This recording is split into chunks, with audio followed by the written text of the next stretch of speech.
బంగారం తీసుకున్నదాన్ని బుద్ధి కావట్లేదు కదా నీకు.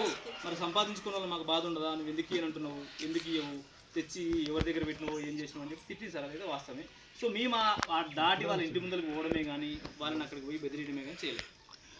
సో మేము ఏది తిట్టినా కానీ ఇక్కడ ఈ ఏరియాలో ఇప్పుడు ఆ బాబు నిలబడినంత డిస్టెన్స్లోనే ఉండి తిట్టింది, ఈ డిస్టెన్స్లోనే ఆమె అరిచింది, కానీ వాళ్ళ ఇంటి దగ్గరికి అయితే పోలేదు. అది మా అమ్మే సార్, మా అమ్మ పెద్ద ఆమె కదా. ఇప్పుడు ఆమె తట్టుకోలేదు. నా బిడ్డ నా కొడుకు ఇంత కష్టపడి సంపాదించుకున్నారు, పైసలు పోయినాయి, బంగారం పోయింది, ఎట్లా నా బిడ్డ పెళ్ళి ఎట్లా చేయాలని చెప్పి ఆమె బీపీ షుగర్ తోటి టెన్షన్ తట్టుకోలేక ఆమెనే.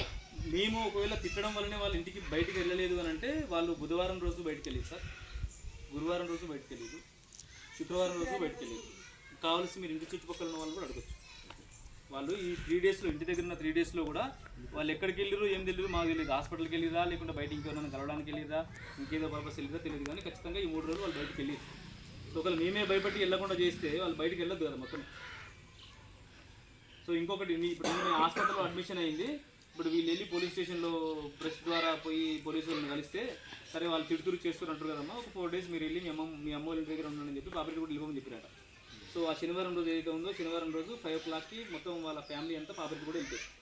సో నిన్న ఎవరైతే ఈ ఎస్సీ కమిషన్ వాళ్ళు ఉన్నారో వాళ్ళు ఇక్కడికి వచ్చి నెంబర్ తీసుకొని వాళ్ళని అక్కడ పాపిరెడ్డి కూడా నుంచి తీసుకొచ్చి హాస్పిటల్లో పడుకోబెట్టి అవును సార్, అది నిజం.